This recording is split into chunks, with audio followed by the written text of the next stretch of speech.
نحمده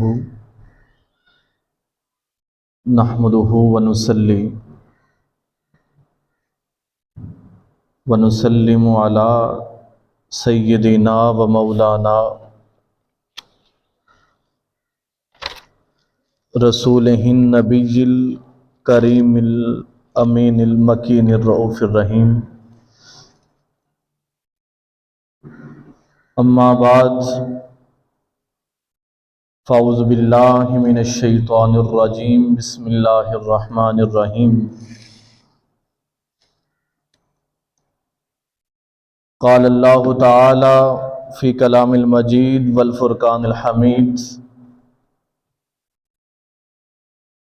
هل جزاء الإحسان إلا الإحسان. وقال اللہ فی کلام المجید: وَاعْبُدُوا اللَّهَ وَلَا تُشْرِكُوا بِهِ شَيْئًا وَبِالْوَالِدَيْنِ إِحْسَانًا.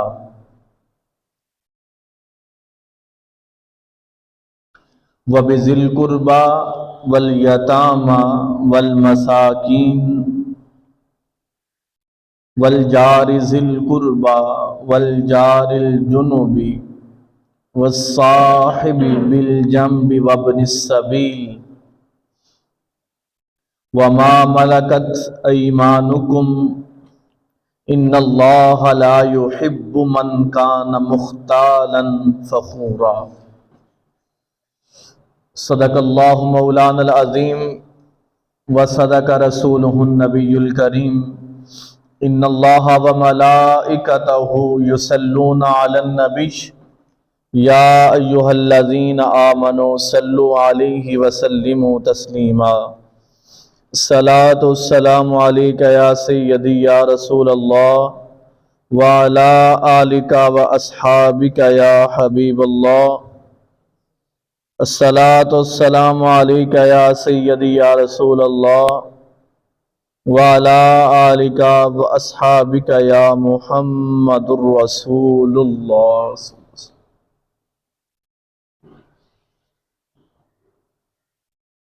اے سبز گنبد والے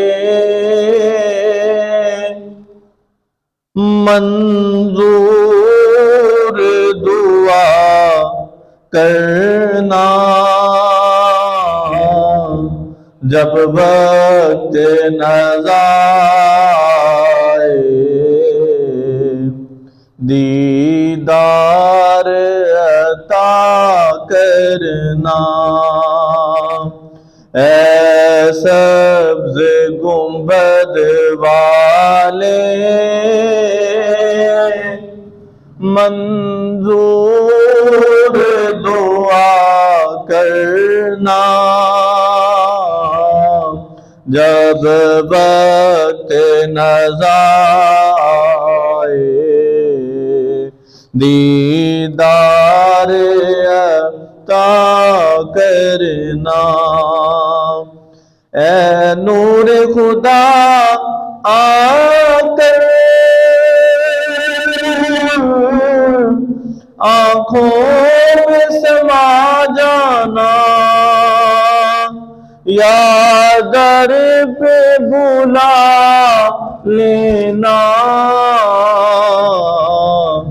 یا خواب میں آ جانا. اے پردہ نشین دل کے پردے میں رہا کرنا، جب وقت نظائے دیدار عطا کرنا. اور میں قبر اندھیری میں گھبراؤں گا جب تنہا، امداد میری کرنے آ جانا میرے آقا. گلشن میری تربت کو اے نور خدا کرنا جب وقت نظر آئے دیدار عطا کرنا اور مجرم ہوں جہاں برکا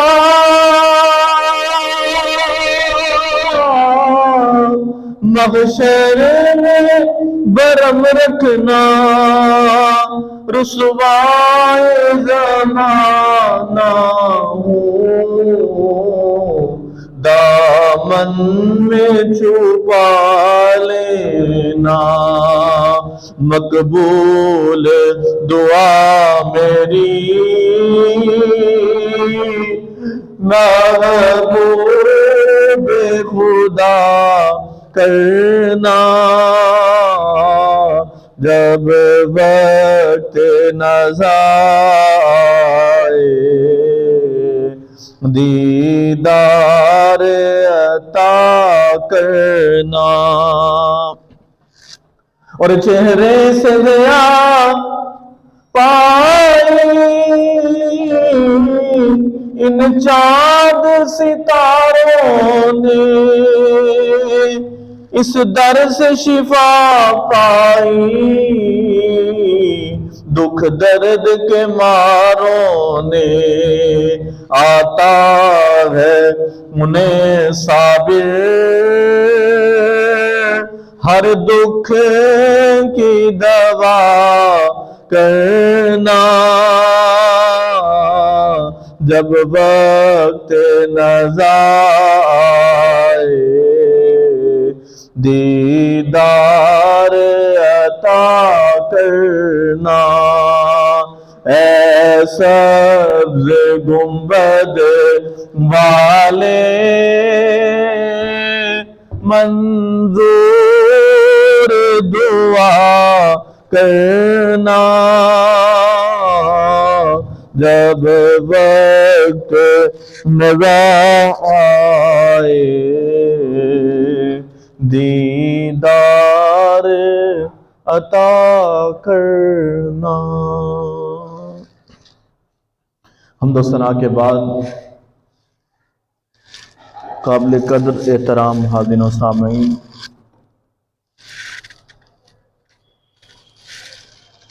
اللہ رب العزت کا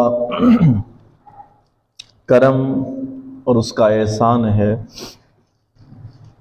جس کی توفیق سے اس کے دربار عالی شان کے اندر حاضر ہیں۔ اللہ کریم ہم سب کی حاضری کو اپنی بارگاہ میں قبولیت کا شرف عطا فرمائے۔ پچھلے جمعۃ المبارک پر ہم نے بلائی کے حوالہ سے اور احسان کے حوالہ سے گفتگو کی،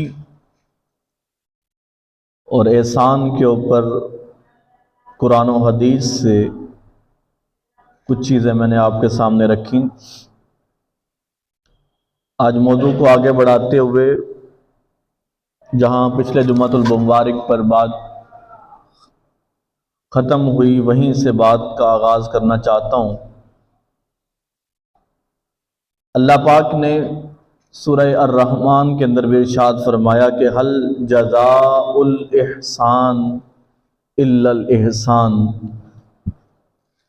کہ جو بلائی کرنے والے ہیں، احسان کرنے والے ہیں، ان کا بدلہ احسان اور بلائی کے علاوہ اور کیا ہو سکتا ہے؟ یعنی جو بلائی کرے گا اس کے ساتھ بلائی ہوگی، جو اچھا سلوک کرے گا اس کے ساتھ اچھا سلوک ہوگا۔ اور قرآن کے اندر پچھلے جمعۃ المبارک پر میں نے یہ ہمارے جو بلائی کے حقدار لوگ ہیں یا جس کے ارد گرد ساری بلائی گھومتی ہے، اس کو میں نے 6 اس کی شاخوں کے حوالہ سے یا 6 دائروں کے حوالہ سے ایک مختصر سی بات آپ کے سامنے رکھی تھی کہ ہمارا بلائی کا دائرہ کار کہاں تک ہونا چاہیے، اور اسلام اس کے بارے میں کیا کہتا ہے۔ آپ کی یاد دہانی کے لیے ان 6 جو پوائنٹس ہیں ان کو دوبارہ دہراتا ہوں، اور آج مختصراً انہی 6 پوائنٹس کے اوپر گفتگو ہوگی۔ سب سے پہلے ہمیں اپنے ساتھ مخلص ہونا پڑے گا اور اپنے ساتھ بھلائی کرنی پڑے گی۔ جب ہم اپنے ذات کے ساتھ مخلص ہو جائیں گے تو پھر ہمارے ارد گرد جن کے ساتھ ہمارا تعلق ہے ان کے ساتھ بھی ہمارا برتاؤ اور ہمارا اخلاق اور ہمارا کردار اچھا ہو جائے گا۔ تو پہلی چیز جس کو ہم نے سنوارنا ہے وہ اپنی ذات ہے، اور دوسری چیز فرمایا کہ والدین کے ساتھ احسان کرو، تیسرا عزیز و اقارب کے ساتھ احسان کرنا، چوتھا کمزور طبقے کے ساتھ، معاشرے کے کمزور طبقے کے ساتھ احسان کرنا، پانچواں تمام انسانیت کے لیے بھلائی کرنا اور ان کے ساتھ احسان کرنا، اور چھٹا روئے زمین پر موجود ہر طبقے اور ہر مخلوق کے ساتھ احسان کرنا، چاہے اس کا تعلق جمادات کے ساتھ ہو، نباتات کے ساتھ ہو یا حیوانات کے ساتھ ہو۔ ہر اللہ کی تخلیق اور پیدا کی ہوئی چیز کے ساتھ احسان کرنا۔ جب ان 6 چیزوں کے اوپر ہم عمل کر لیں گے تو ہماری ذات حل جزاء الاحسان الا الاحسان کا مصداق بن جائے۔ جب ہم ان 6 چیزوں پر عمل کر لیں گے تو پھر ہمارا شمار بھی ان اللہ یحب المحسنین، اللہ کے محسن بندوں کے اندر ہمارا شمار بھی ہو جائے۔ واللہ یحب المحسنین، اللہ کے پسندیدہ بندوں کے اندر ہمارا شمار بھی ہو جائے گا۔ تو ان 6 چیزوں کا تعلق ہے جن کے ساتھ ہم نے اپنے کردار کو، اپنے اعتبار کو بہتر کرنا ہے۔ اب یہ آپ کے ذہن کے اندر بات آ جائے کہ شاید میں نے اپنے پاس سے یہ چیزیں گھڑ لی، اپنے پاس سے بیان کر دیں، ایسی بات نہیں ہے۔ ان کے متعلق قرآن کے اندر بہت سے مقامات پر ذکر ہے، لیکن یہاں میں صرف ایک آیت بطور مثال آپ کے سامنے پیش کرنا چاہتا ہوں تاکہ پتہ چلے کہ ہماری گفتگو خالصتاً قرآن و حدیث پر مبنی ہے، اور یہ جو میں نے 6 چیزیں گنوائی ہیں ان کا تعلق اور ان کا حکم بھی قرآن نے ہمیں دیا ہے۔ اگر ہم بحیثیت قوم ان چیزوں کے اوپر عمل کر لیں تو یقین جانے ہمارا معاشرہ ایک رول ماڈل بن جائے، اچھے معاشروں کے اندر ہمارا شمار ہو جائے۔ وہ تاجدار کائنات جب مدینہ المنورہ تشریف لائے اور اس کو اسلامی ریاست ڈکلیئر کیا تو ایسے نہیں ممکن ہوا۔ تاجدار کائنات نے سب سے پہلے اخلاق پر اور اخلاق حسنہ پر زور دیا اور اچھائی کے اوپر زور دیا، احسان کے اوپر زور دیا، جس کی وجہ سے چند سال کے بعد مدینہ المنورہ پورے علاقے اور روئے زمین کے لیے ایک رول ماڈل کی حیثیت اختیار کر گیا، اور تاجدار کائنات کے وہ مدینہ کے 13 سال آج پورے زمانہ عالم کے اوپر ہمیں باری نظر آتے ہیں، کیونکہ جیسے آپ کا کردار تھا، جیسے آپ نے حسن سلوک کا اظہار کیا اور لوگوں کو کر کے دکھایا، اس کی نظیر کائنات کے اندر نہ پہلے موجود تھی، نہ آج اور قیامت تک ہمیں مل سکتی ہے۔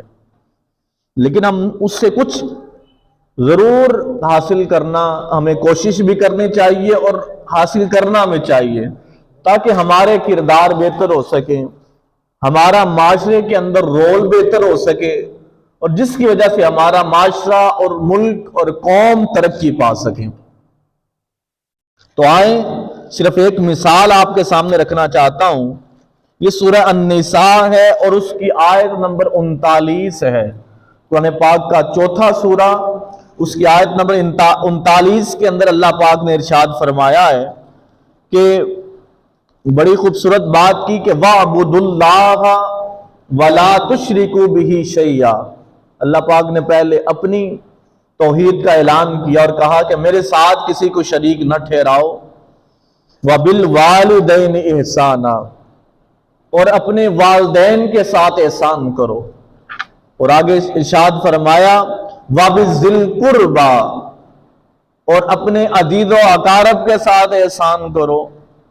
وَالْيَتَامَى، اپنے تو جو یتیم لوگ ہیں ان کے ساتھ احسان کرو. وَالْمَسَاكِينَ، اور مسکینوں کے ساتھ احسان کرو. وَالْجَارِ ذِي الْقُرْبَى، اور اپنے ہمسایوں کے ساتھ احسان کرو. وَالْجَارِ الْجُنُبِ، اور اپنے دور کے اجنبی جو پڑوسی ہیں، یعنی جن کا تعلق تمہارے محلے کے ساتھ ہے، کم از کم اتنی جان پہچان نہیں بھی ہے لیکن تمہارے محلے دار ہیں، ان کے ساتھ احسان کرو.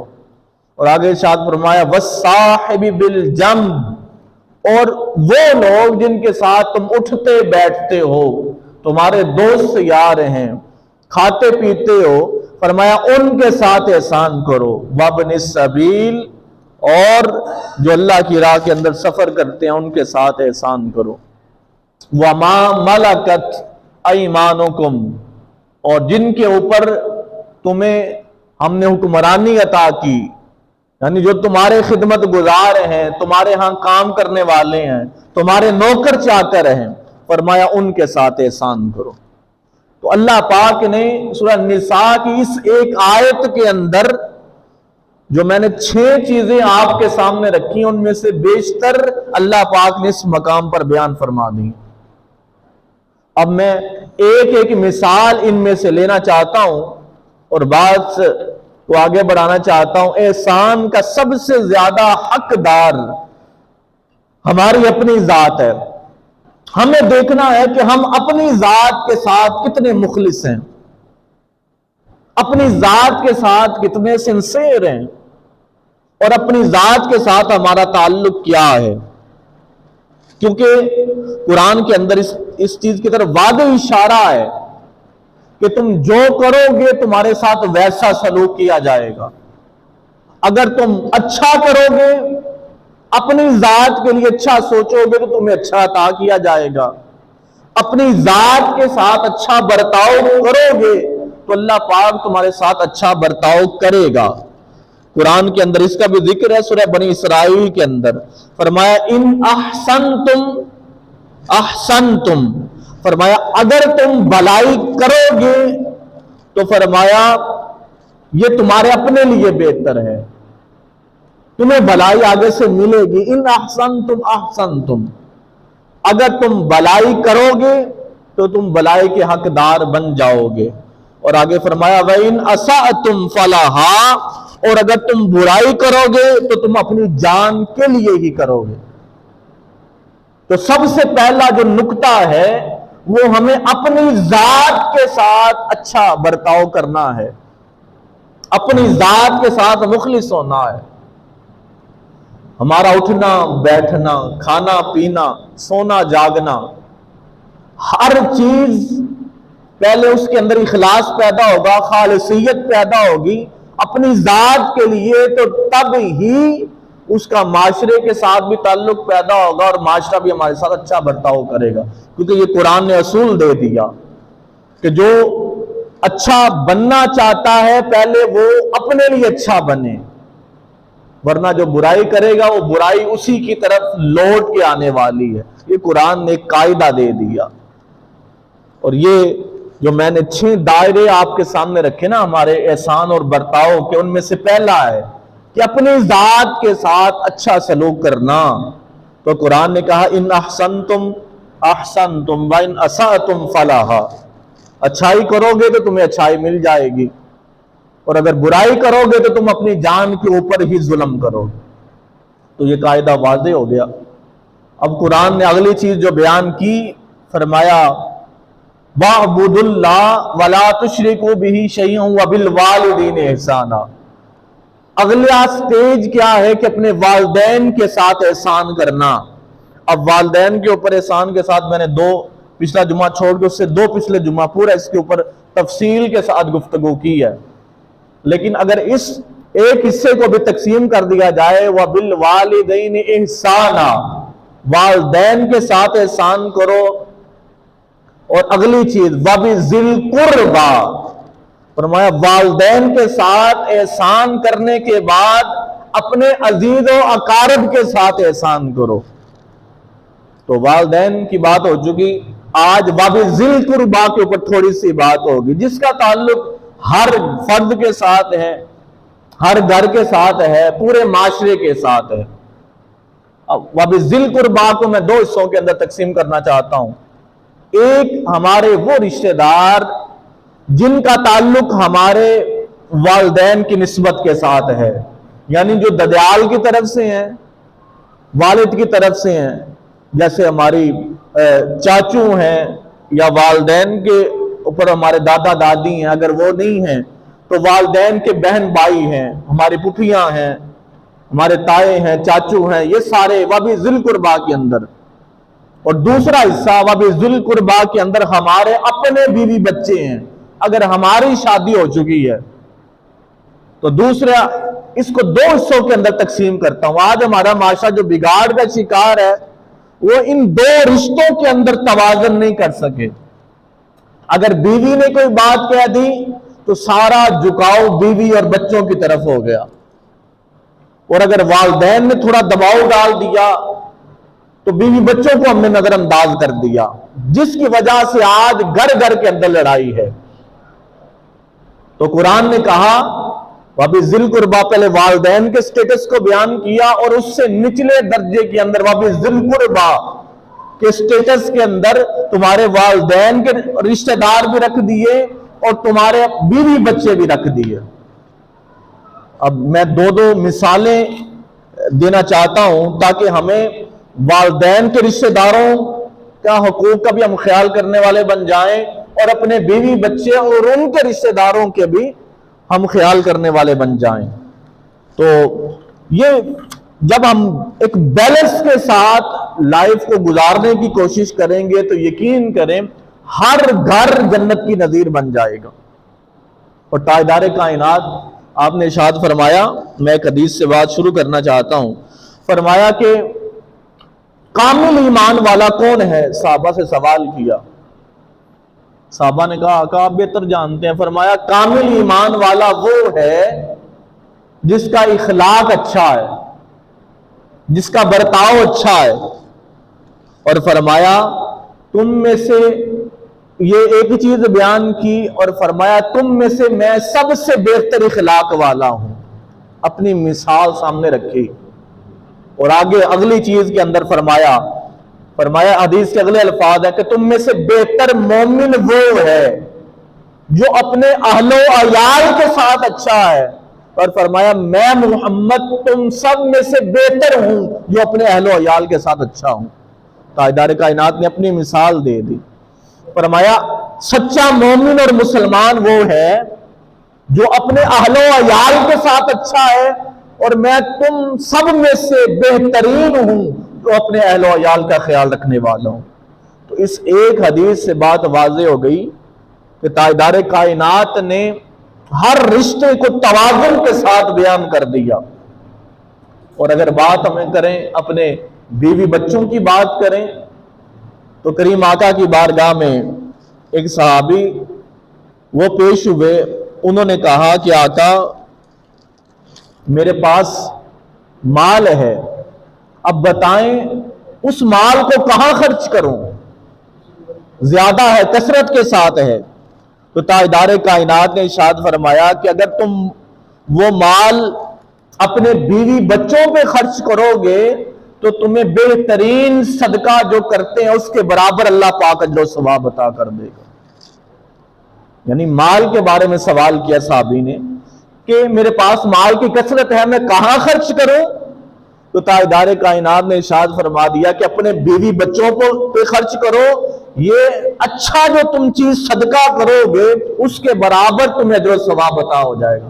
اب بیوی بچوں پہ خرچ کرنا تو ہماری ذمہ داری ہے، ہمارے فرائض میں سے ہے، لیکن اگر ہم وہ اچھی نیت سے خرچ کر رہے ہیں، حسن سلوک کو سامنے رکھ کے خرچ کر رہے ہیں، بلائی کو، احسان کو سامنے رکھ کے خرچ کر رہے ہیں، تو ادھر سے صدقہ و خیرات کرنے کا بھی ثواب مل رہا ہے، ادھر ہم بیوی بچوں کی ضروریات کو بھی پورا کر رہے ہیں۔